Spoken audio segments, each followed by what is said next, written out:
saha nāvavatu sahanau bhunaktu saha viryam karavāvahai tejasvinavadhitamastu ma vidvishavahai. Om Shanti Shanti Shanti. May we be protected, may we be nourished, may we do brave work. May our work be glorious. May there be not indifference. May there be peace, peace and peace alone.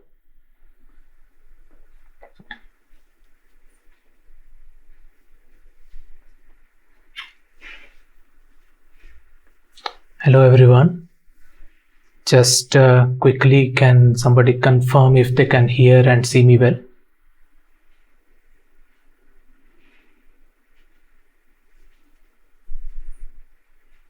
Okay.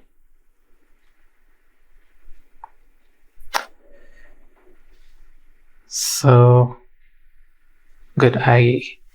So you guys can hear me. Let me put my phone on do not disturb mode. Okay. So I was not available for past 2 weeks, but I saw that these sessions were regularly happening thanks to Diocese. So that was good. The purpose of this event is to come together and meditate at least once a week together. Meditating together has immense benefit. It has immense benefit for regular practitioners, as well as it has benefits for those who are trying to walk on this path, who sometimes need motivation, who sometimes need a starting point. So a lot of time people think of, okay, I will start meditating. Even old regular practitioners, sometimes they fall off the path. There is certain life event that they got engaged into, and then they think of returning back to the practice, but it just gets postponed. They just think, okay, I will start from tomorrow, maybe next week. But this kind of regular group meditation sessions, and when we have a scheduled time every week on a certain day, this reduces that postponing attitude. So when they join this and they meditate together, then this hurdle suddenly disappears, and they think, okay, when I have already meditated today is the day when I resume my practice. So on a very surface level, this is also how this helps, but there are deeper significances to this, how this works. When we come together, we start meditating at the same time, we end meditation at the same time, we be together for that whole period. Our consciousness somehow come in contact with each other. They add up, and the benefit that we receive of the practice is enhanced for each and every person participating in the group meditation session. This is very highly evident when this happens in physical, in a physical place. People come together, but even when this is happening online, it doesn't matter what time of day you are experiencing and in which part of the world, but you are sitting at the exact same moment together. So this does have effect in case of online events as well. So I'm really happy that this is continuing, and we will start off discussion from where we left off 2 weeks back. 2 weeks back we discussed about practice. we discussed about some important aspects of practice like truthfulness, non-violence, moderation on senses, non-possessiveness, and non-stealing. So if somebody has tried to practice this in past 2 weeks, if they have encountered it for the first time in that discussion, or many people must have been practicing it for a very long time, and they also must have faced a lot of difficulties in following these practices. But to simplify all of this, if you really minutely examine what is truthfulness, what is non-violence, what is non-stealing, moderation of senses, non-possessiveness, all of this will boil down to one central idea, and that is love and compassion. That is the core of dharma. Why do we say we should be speaking truth? Because not speaking truth, it is equivalent to not being compassionate to the other people with whom we are conversing. We are not sharing the right knowledge. We are trying to keep stuff from them. And a lot of people also face what we call dharma sankat in Hindi, but a conflict of duties. So they think that, okay, when they are said that they should always speak truth, and they come up with this very specialized use case where, okay, some murderer is coming and he asked me, where are those people whom he wants to murder? Should I point in the right direction or the wrong direction? Should I be truthful in that condition or not? That's why the central idea of all these practices is compassion and love. So you see, with that feeling in your heart, what will be the right decision? And with these, there will be certain exceptions. So if you tell a terrorist where are people hiding, obviously it is not being compassionate to the larger masses, right? There have been stories of greater conflicts also. So if you are aware of the story of Mahabharata, there was a war, and the Lord Krishna basically inspires Arjuna to participate in the war. Why that war is important? Is it not against non-violence? Yes, it is against non-violence. But what is the central idea in here? Central idea is compassion and love. By participating in war and defeating few people who are the cause of suffering of millions of people, they are being compassionate to the larger masses again. A soldier who is on the border is doing some kind of violence, but the intent behind that is to maintain peace and integrity of the land, so that a larger number can stay peaceful, do their duties. So if you understand this central idea of love and compassion, all of these 5 things that we discussed in the last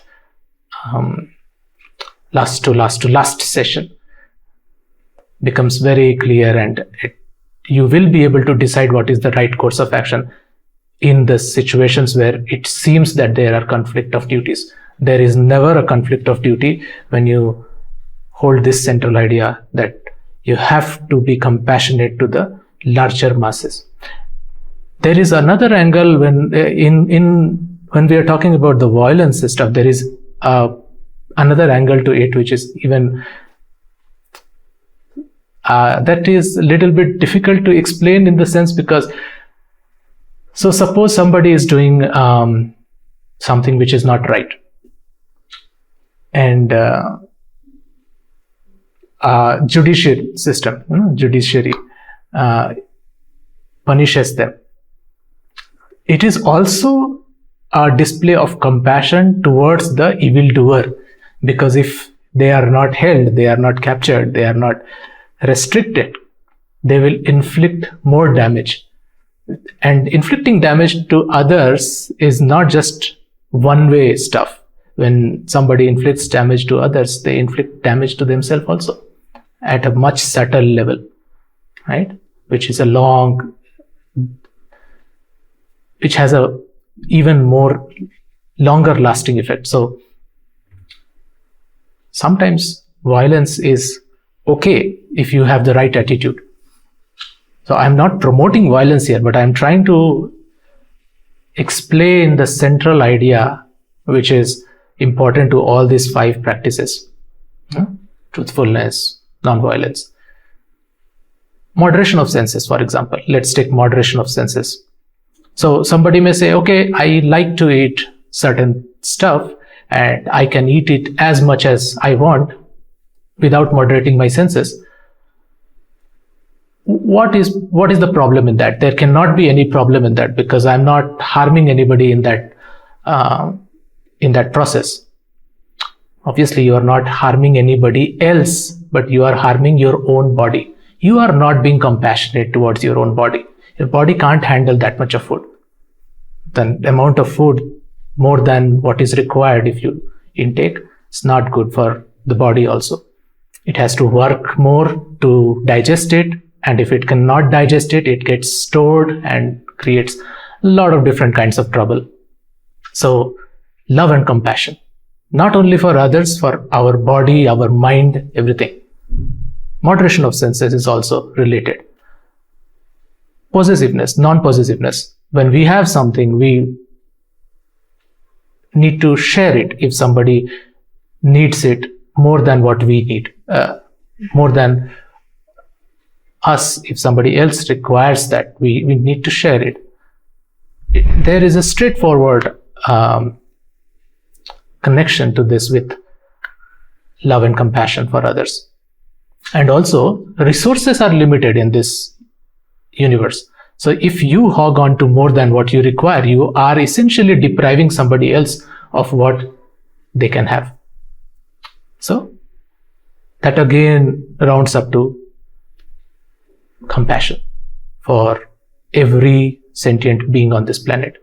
So this one central idea, if one understands, then they will not be having any issue understanding when is the right time to say a lie, when is the right time to demonstrate violence. When I say demonstrate violence, it is different from being violent. A teacher can demonstrate anger, but at the core of their heart, it is love for the child, love for the people. They want them to take the right decision. Parents can demonstrate anger in certain cases, and it is different from being angry, right? These are subtle differences. So to understand these 5 practices better, one has to have this idea of the underlying foundation of love and compassion. But then one can say, okay, love and compassion alone could have been taught. Why teach all these 5 practices? Because at the time when we do our practice in real life, in our day-to-day activities, most of the time we will not have that much time also to derive the required course of action from the base principle of love and compassion. We will not have that much time to, okay, let's think, I have to demonstrate love and compassion. How can I demonstrate? No. So it has already been developed and given to you as a generalized expression of love and compassion, that you just be truthful, just don't harm anybody, don't steal, don't hog on to stuff, and moderate your senses. That's simple. So hopefully that is clear. And why I'm talking about all of this, as I explained in the last session, that this is an important part. When your consciousness is clean, is cleared of guilt, of anger, of unwanted desires, that's when your meditation deepens.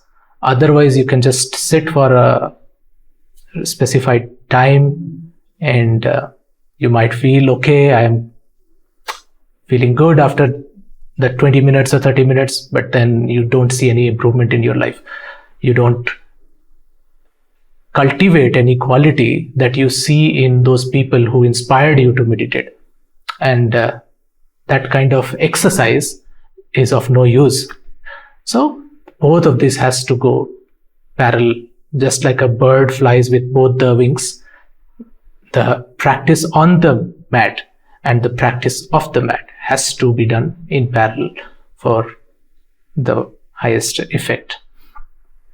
With that, let's begin today's session. And as we did in the last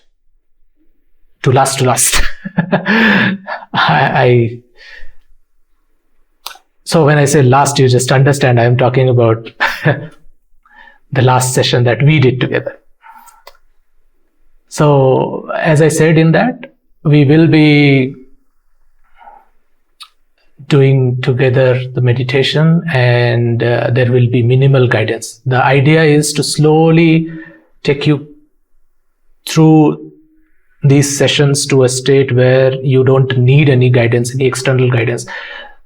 So even if I am dictating something, it is an external guidance. If you are listening to a meditative music, it is a kind of external guidance. If you are listening to a guided meditation, it is an external guidance. The idea is to become self-dependent. So we are trying to develop that. So there will be guidance in this session, but it will be minimal. And for the mantra recitation part, there will not be any guidance. There will be some guidance in the beginning of how to sit and how to relax, progressive muscle relaxation, and then we will get into mantra recitation, and you can choose the mantra that you like. We already have practiced with 4 different kinds of mantra: Om, Soham, Om Namah Shivaya, and Om Mani Padmeham. You can use any of these mantras, and for the next 20 minutes you can just internally chant it. You can also chant it verbally. You can use mala. We have discussed several techniques, and it is up to you what technique you are comfortable with, what technique you think is most effective in keeping your attention on the object of meditation, that is the mantra. You can choose accordingly, and we will just begin together to progressive muscle relaxation and then get into the practice, and by the end of the 20 minutes we will end together. Does that sound good? So let's begin. I will put a timer for 20 minutes.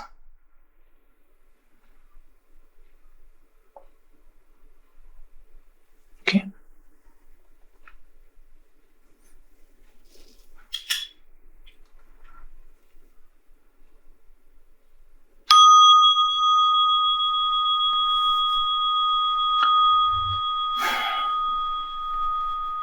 Take a comfortable position.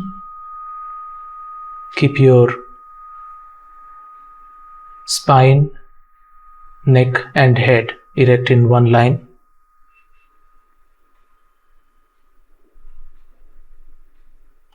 Let's take 3 deep breaths,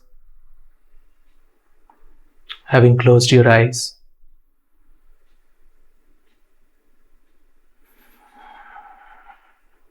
Inhale and exhale.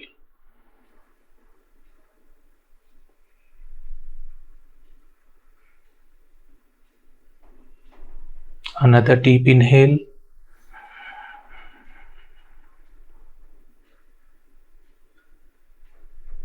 And exhale.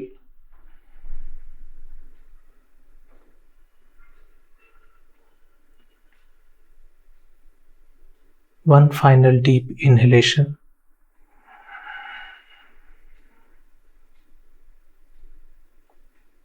And exhale.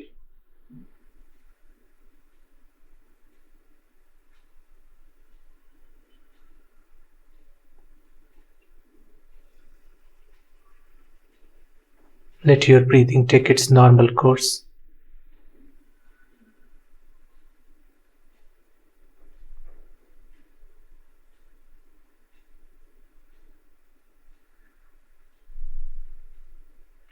Let's quickly scan our body for any tension,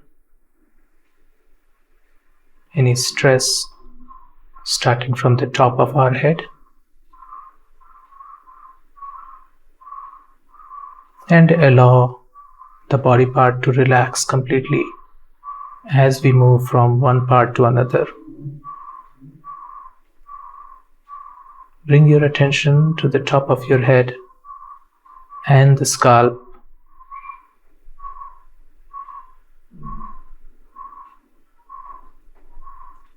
To your face, forehead, eyes, nose, cheeks, lips, chin, ears, and all of your head. Let it be relaxed. Move your attention to your neck, throat, chest, belly, sides of your trunk, your upper back, shoulders,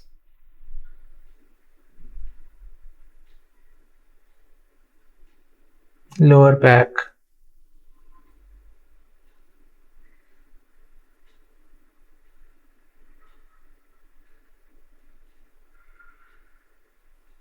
let all of it relax.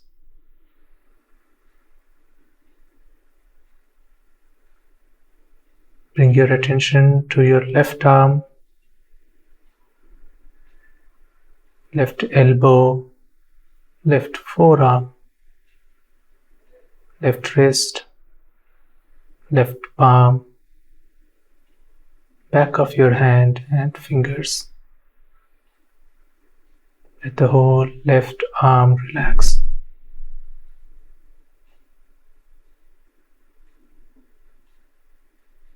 Bring your attention to the right arm, right elbow, right forearm, right wrist, right palm, back of your hand and fingers. Let the whole right arm relax.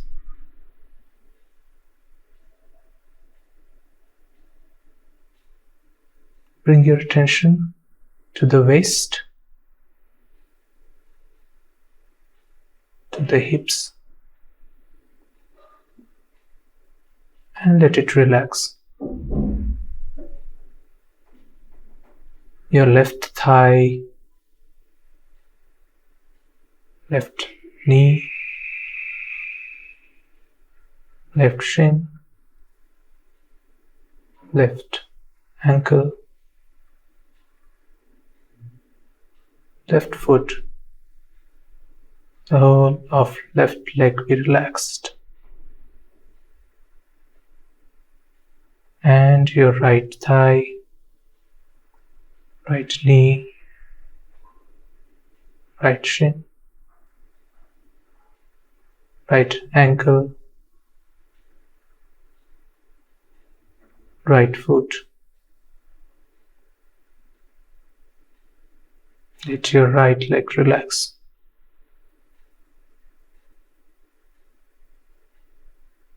Let the whole body from the top of your head to your toes, let the whole body relax.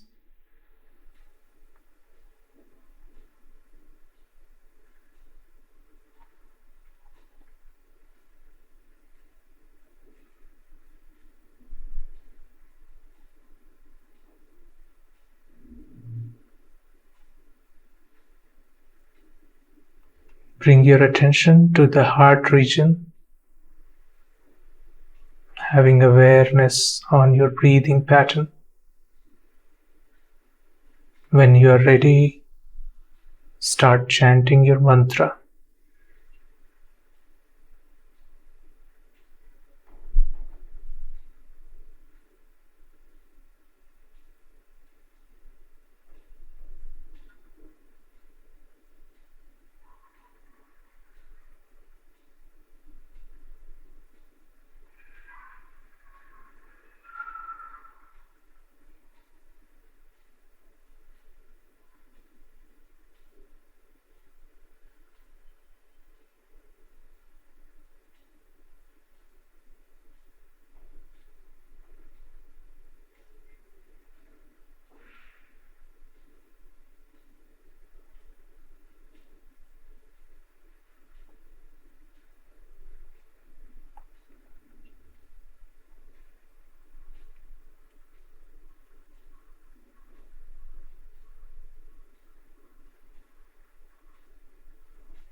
If you catch your mind wandering, gently bring it back to the mantra. Start reciting the mantra.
Having attention on your heart center, feel your heart being filled with love and compassion for all sentient beings, for all living beings, for all that is existence.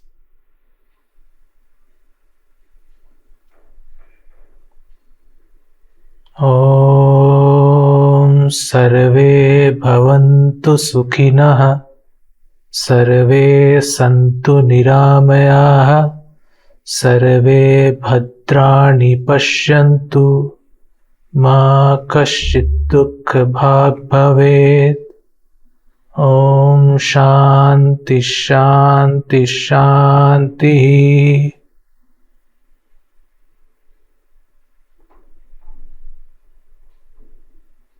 May the benefits of our practice be shared by all.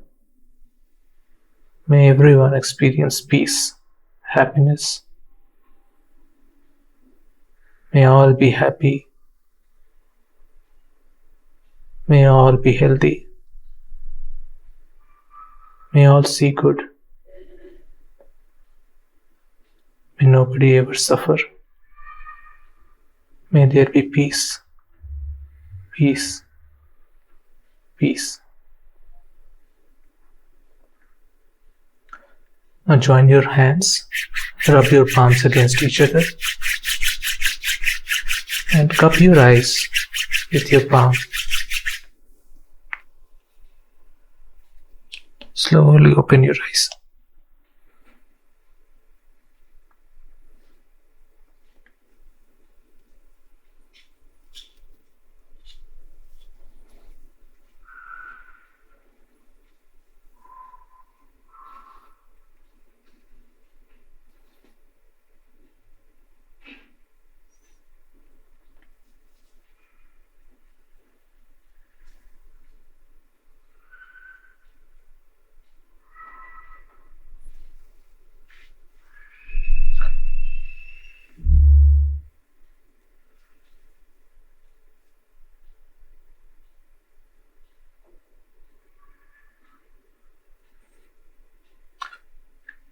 If anyone wants to share any experience, has any doubt, they can join the stage or they can write in the chat.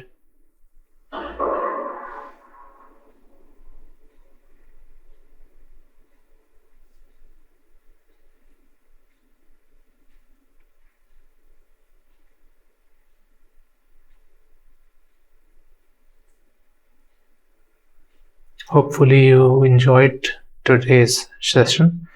We had very minimal guidance, but that's the way to go. For those who are joining for the first time, there are recorded videos on YouTube which you can see to understand what are the mantras that can be used,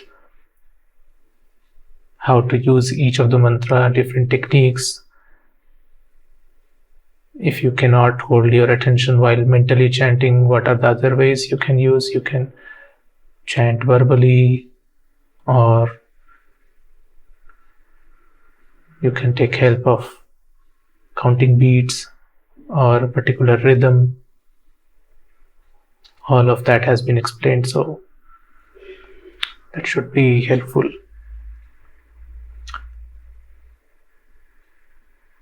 That should be it for today's session. Thank you everyone for joining. Hope to see you all next week. Thank you.